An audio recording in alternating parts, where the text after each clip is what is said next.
Fala pessoal, tudo bom com vocês? Então nós vamos falar sobre a escatologia do Novo Testamento, né? Para a gente continuar entendendo tudo aquilo que Deus fala sobre a volta de Jesus, o fim dos tempos, a consumação de todas as coisas. Todos os profetas, as escrituras abrangem esses assuntos, porém eles ainda eram como que um mistério. Paulo vai falar em Efésios que tudo isso era um grande mistério, só que através da revelação de Jesus Cristo, todos os mistérios acabaram. E um desses grandes mistérios, da qual nós vamos falar hoje, é a ressurreição dos mortos, ok? Então, nos próximos vídeos nós vamos estar falando sobre o que Paulo acreditava sobre a escatologia, qual era a mentalidade de Paulo sobre a volta de Jesus, sobre a consumação da era dos tempos e tudo aquilo que iria acontecer no futuro, ok? Isso é muito importante porque vai nos dar base para entender tudo aquilo que as profecias nos falam sobre a volta de Jesus, sobre o reino milenar, sobre a eternidade, fim dos tempos, sobre o anticristo. Todos esses assuntos são nos revelados e alguns mistérios que estavam ocultos são trazidos à tona através da revelação do Espírito Santo. Amém? Então eu queria que você abrisse comigo no livro de Coríntios, 1 Coríntios, no capítulo 15, ok? A carta de Coríntios, 1 Coríntios, ela já é uma carta que tem vários conceitos escatológicos em alguns textos, mas eu queria abranger o assunto a qual Paulo dá mais atenção e é de vital importância para a fé cristã. Isso aqui não trata só sobre um estudo, sobre algo que vai acontecer no fim dos tempos, mas a ressurreição dos mortos é um fundamento básico da fé cristã. E ela acontece nos últimos dias. Amém? Olha só o que Paulo fala no versículo 1 e 2. Agora, irmãos, eu quero lembrá-los das boas novas ou do evangelho que lhes anunciei anteriormente. Vocês a receberam e nelas permanecem firmes. São essas boas novas que os salvam, se continuarem a crer na mensagem como lhes anunciei. Do contrário, a sua fé é inútil. Paulo afirma que a fé de um cristão ela pode ser totalmente inútil, ou seja, ela não é suficiente para a sua salvação se ela não está atrelada com as boas novas, no formato, no padrão a qual as escrituras falam. Então esse assunto ele é muito importante e ele vai além, né? Como eu falei, ele vai além de um assunto dentro da escatologia, ok? Paulo está afirmando que a mensagem do evangelho, ou seja, essa mensagem que nos traz a salvação, ela tem um ponto muito importante que muitas pessoas, por se desvirtuarem desse ponto, estão naufragando da fé, eles estão afundando da sua fé, ok? Olha só, para e pensa comigo. Vamos criar um cenário hipotético de que Cristo, ele nasce de uma mulher virgem, ele cresce, ele inicia o seu ministério, ele faz curas, sinais, né, prodígios, ele desenvolve todos os seus sermões e por causa da sua movimentação, do seu ministério, ele é condenado à crucificação, porque ele não está adequado com a religião judaica, ele não está adequado com o Império Romano, e por se declarar o Filho de Deus, o Messias, ele é condenado à morte. E ele morre. Após 3 dias, ele ressuscita e ele é elevado aos céus. Porém, nesse mundo fictício, Cristo não propaga a sua mensagem. E ninguém propaga a sua mensagem, ninguém escreve um Novo Testamento, ninguém escreve livros sobre o relato da morte e ressurreição de Cristo. hoje, 2000 anos depois, você estaria salvo? Nós estaríamos salvos, sendo que Cristo morreu na cruz e ressuscitou para nos salvar, porém você não sabe desse fator. Nós não temos livros, nós não temos igrejas, pregações que nos trazem essa mensagem. Você já parou para pensar nisso? Você já parou para pensar de que nós não teríamos a salvação, nós não teríamos encontrado a salvação se não fosse pela mensagem do Evangelho, ok? A mensagem do Evangelho é que nos traz a salvação, é isso que Paulo está afirmando. Mas se nós não recebemos a salvação através da mensagem, como ela foi construída e desenvolvida por Cristo e pelos apóstolos, ela é completamente inútil. É disso que Paulo está falando quando ele entra, ele está construindo uma linha de raciocínio, porque ele vai falar sobre um dos principais pontos da mensagem do Evangelho, que é a ressurreição dos mortos. Você sabe o que é a ressurreição dos mortos? Ao contrário das religiões pagãs de todos os tipos, nós não aguardamos uma vida após a morte. Essa ideia, esse ideal de vida após a morte, de uma vida espiritual pós-mortem, isso não está dentro da cultura cristã, isso não faz parte do ideal cristão. O ideal cristão, a esperança cristã está relacionado à vitória sobre a morte e à vida eterna que vem sobre nós através da ressurreição dos mortos.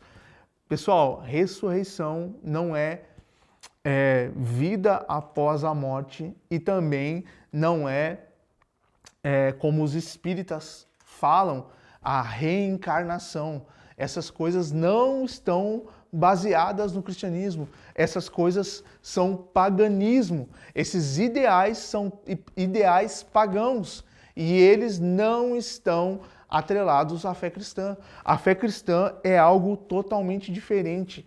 Você não tem, ok, em nenhum conceito religioso a ideia da ressurreição dos mortos.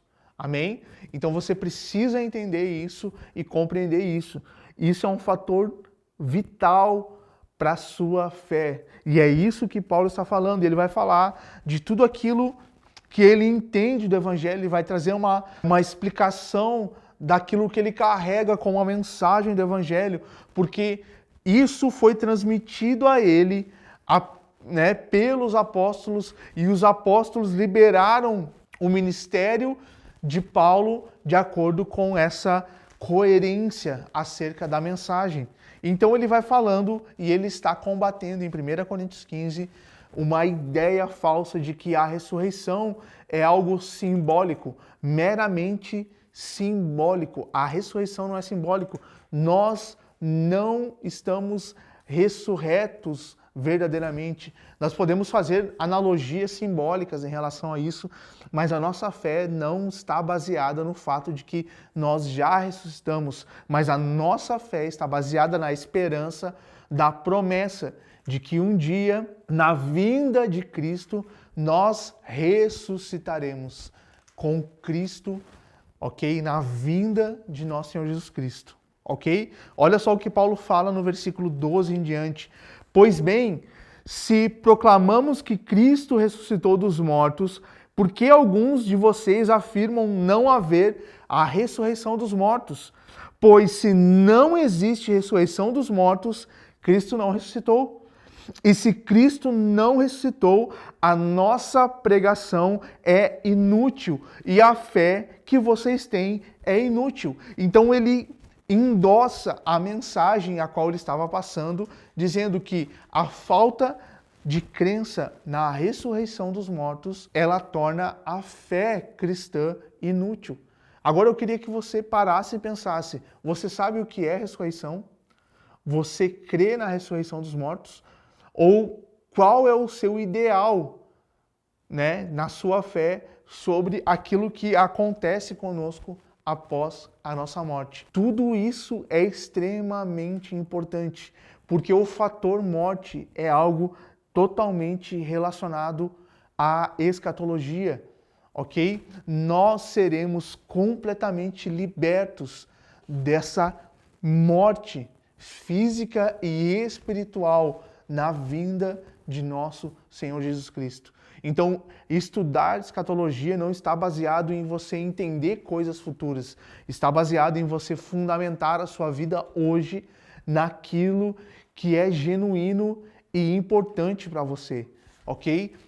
Você pode estar vivendo um falso evangelho, um evangelho que não compreende a realidade cristã daquilo que as Escrituras nos apresentam. Então, se você apenas acredita que morreu e que a sua morte você vai virar um anjinho no céu e é isso, você tem uma fé inútil. Não é sobre isso. A nossa fé está baseada na ressurreição, tanto de Cristo, crendo que Cristo ressuscitou e essa ressurreição foi real. Ele voltou à vida com aquele mesmo corpo que ele havia estado em toda a sua vida. Cristo está ressurreto agora, à destra de Deus Pai, com as suas chagas. Amém? Vamos lá. Versículo 15. Então estamos todos mentindo a respeito de Deus, pois afirmamos que ele ressuscitou a Cristo. Mas se não existe ressurreição dos mortos, isso não pode ser verdade. E se não existe ressurreição dos mortos, então Cristo também não ressuscitou.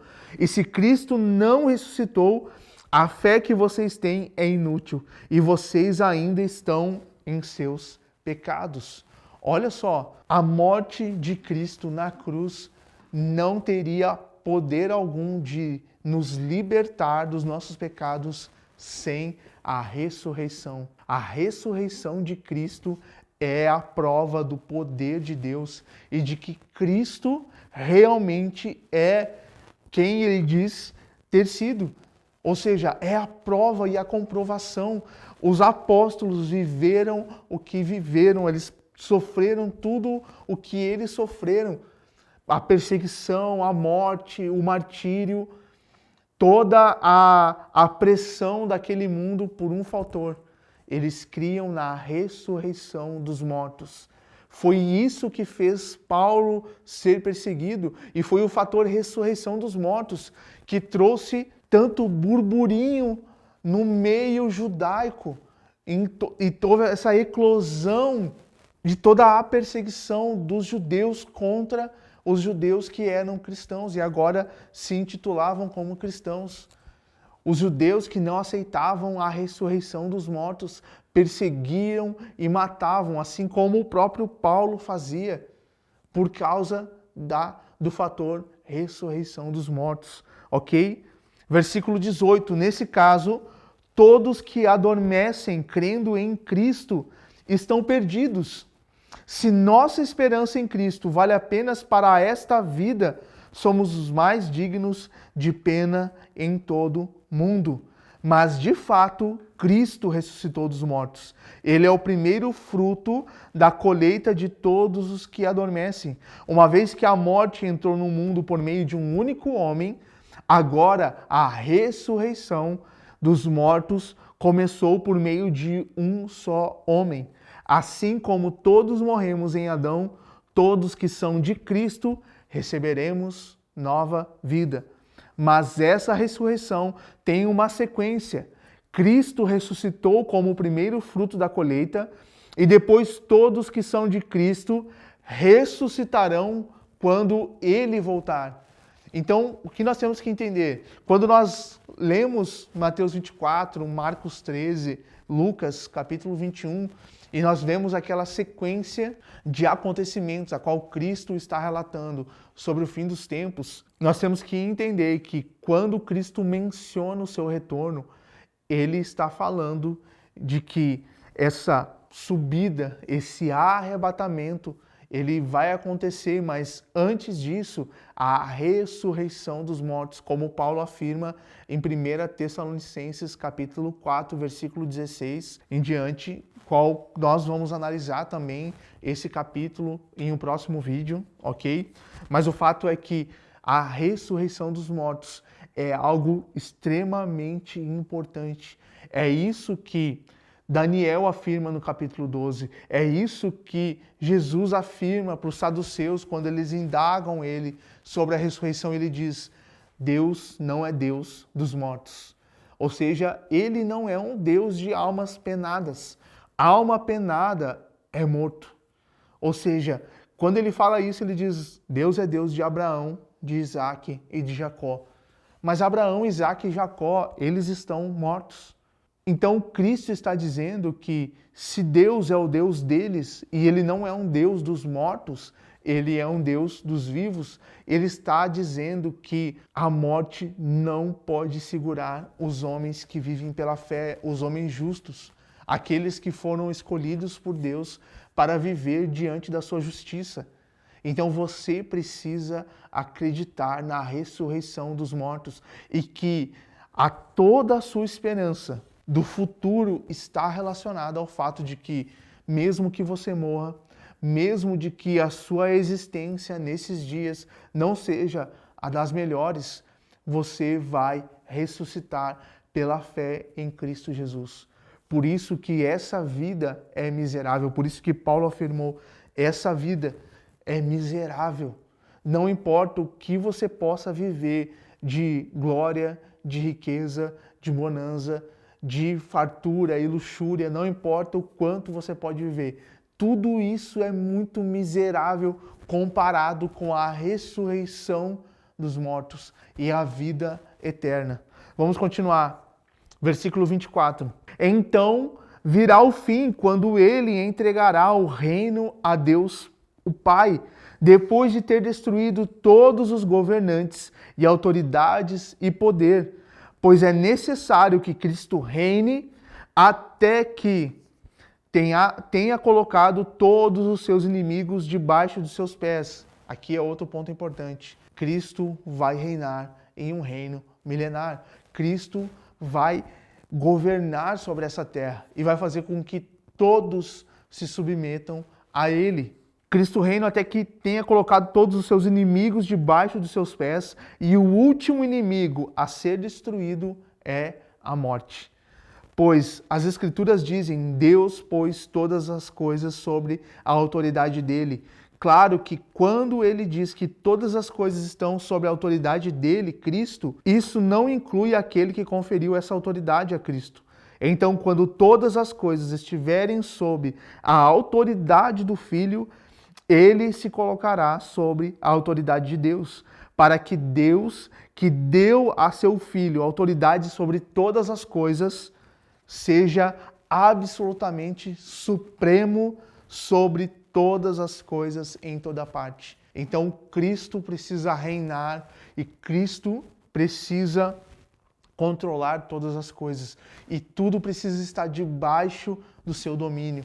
E o último fator, a última coisa que vai estar debaixo do domínio de Cristo é a morte. Após isso, nós viveremos a eternidade com Ele, sem envelhecer, sem morrer, sem a possibilidade de adoecermos, sem necessidade de nos alimentarmos, nada.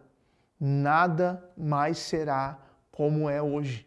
Nós viveremos diante da glória de Deus. Amém? Então, você deve estar se perguntando agora, ok, mas o meu corpo vai voltar à vida? Sim, o seu corpo. Você não vai ter outro corpo, você não vai ter outra mente, é outra ideia que as pessoas têm, e eu não sei de onde, sinceramente, de onde elas tiram a ideia de que elas vão ter outra mentalidade, que vão esquecer de tudo que viveram. Se você esquecer de tudo que você viveu, e se Deus vai te dar um corpo novo, você crê no Espiritismo, você crê numa reencarnação, e isso é paganismo, ok? Você não crê que o seu corpo foi criado por Deus, você não crê que A maneira como Deus formou o seu corpo é uma maneira gloriosa, é uma maneira bela, ou é um design belo, porque você tem padrões que ainda não estão de acordo com as Escrituras. E se Deus vai te dar uma nova mente, então não faz sentido você existir hoje. Então é melhor que Deus crie pessoas perfeitas nas regiões celestiais de uma vez. É muito mais fácil, ok? Isso não faz parte da fé cristã, ok? Por isso é um fator muito importante.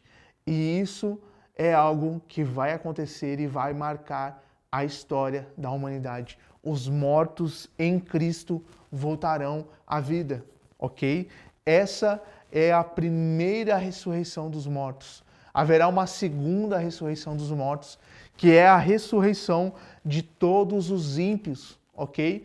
Todos os ímpios também irão ressuscitar, também estarão diante de Deus um dia para serem julgados as suas obras más com um corpo ressurreto. Se você quiser abrir agora ou anotar o texto de Hebreus, capítulo 9, versículo 27, o texto vai dizer que a morte, ela tem poder uma única vez. E depois dessa morte, o que as pessoas esperam é apenas a condenação ou o juízo. Ou seja, não existe, a pessoa não tem como morrer uma segunda vez. Então, todos os ímpios que irão ressuscitar e serão lançados num lugar chamado Lago de Fogo, eles vão ser lançados nesse lago de fogo com um corpo ressurreto e imortal. Um corpo que não tem mais a capacidade de morrer. Não é o mesmo corpo que o nosso, porque o nosso corpo não vai ser apenas um corpo ressurreto, mas um corpo glorioso e um corpo de glória. Mas essas pessoas estarão com os seus corpos, que não podem morrer, sofrendo a condenação do inferno por toda a eternidade. Então, apenas depois do juízo eterno, depois do fim dos tempos, é que as pessoas serão julgadas. E é nesse período em que o inferno será inaugurado, é o período onde a eternidade será inaugurada. Então nós veremos essa realidade futura, a qual deve ser a nossa esperança, não as crenças pagãs que nos são absorvidas pelo espiritismo, pelo sincretismo católico espírita, por todos esses conceitos que não estão baseados na palavra de Deus, até mesmo como um purgatório, uma segunda chance para pessoas pecadoras, que não tem base bíblica alguma, ok? Então, para concluir esse vídeo, eu queria ler os trechos finais desse capítulo, alguns versículos, no versículo 50 até o 55. Vamos lá. Estou dizendo, irmãos, que o nosso corpo físico não pode herdar o reino de Deus. Esse corpo mortal não pode herdar aquilo que durará para sempre, porque o reino de Deus é eterno. Então nós vamos precisar de um corpo eterno, não um espírito, mas um corpo eterno, porque o reino de Deus não é um ambiente espiritual, não está numa atmosfera tangível, mas sim intangível, mas sim tangível, ou seja, o reino de Deus é palpável, assim como Cristo, um homem, né, esse Deus que se fez homem e agora está eternamente nesse corpo humano, ressurreto, glorioso, como um Deus, mas em um corpo humano, que tem as suas chagas ainda, que come peixe com os seus discípulos, que abraça os seus discípulos, que permite ser tocado para que Tomé veja o seu lado aberto. Tudo isso, esse é o corpo de Cristo. Essa é a realidade hoje de Cristo. Então, se você fosse uma alma penada, um espírito apenas, você não poderia abraçar a Cristo. Você poderia ver ele, mas não poderia abraçá-lo, porque o espírito, ele não pode abraçar o corpo físico. Não está nessa realidade. Vamos lá. Mas eu lhes revelarei um segredo maravilhoso. Nem todos dormiremos, mas todos seremos transformados. Acontecerá num instante, num piscar de olhos. ou seja, a ressurreição dos mortos e a transformação do corpo, ou seja, a transformação de um corpo mortal para um corpo imortal, isso acontece num piscar de olhos, não o arrebatamento. Ao som da última trombeta, ou seja, nós podemos encaixar isso na 7ª trombeta de Apocalipse, pois quando a última trombeta soar, aqueles que morreram ressuscitarão a fim de viver para sempre. E nós que estivermos vivos também seremos transformados, pois nosso corpo mortal precisa ser transformado em corpo imortal. Veja que ele usa a palavra corpo imortal. Então, quando nosso corpo mortal tiver sido transformado em corpo imortal, se cumprirá a passagem das Escrituras que diz: a morte foi engolida na vitória. Ó morte, onde está a sua vitória? Ó morte, onde está o seu aguilhão? Não existe mais poder algum, morte, porque os homens serão imortais, como Deus é imortal. E esse era o projeto original, se Adão não tivesse pecado. Amém? Cristo está restaurando em nós todas as coisas. E a última restauração será a vida eterna através do nosso corpo imortal. Amém? Se você crê nisso, esse é a verdadeira esperança cristã. Amém? Eu espero que você tenha gostado desse vídeo e eu queria pedir para você compartilhar ele com o seu amigo, com a sua mãe, com os seus familiares. Eu queria que você também curtisse e comentasse o que você acha, o que você acredita. Se você nunca tinha parado para pensar sobre a ressurreição dos mortos, o que você acreditava e quanto tempo você está na igreja e você nunca pensou nessas coisas. Valeu? E se você não é inscrito, por favor, se inscreva. Nós temos vídeos toda semana falando sobre a volta de Jesus e tudo aquilo que está em torno desse grande acontecimento, que é o maior acontecimento da história. Amém? Fique com Deus e até semana que vem.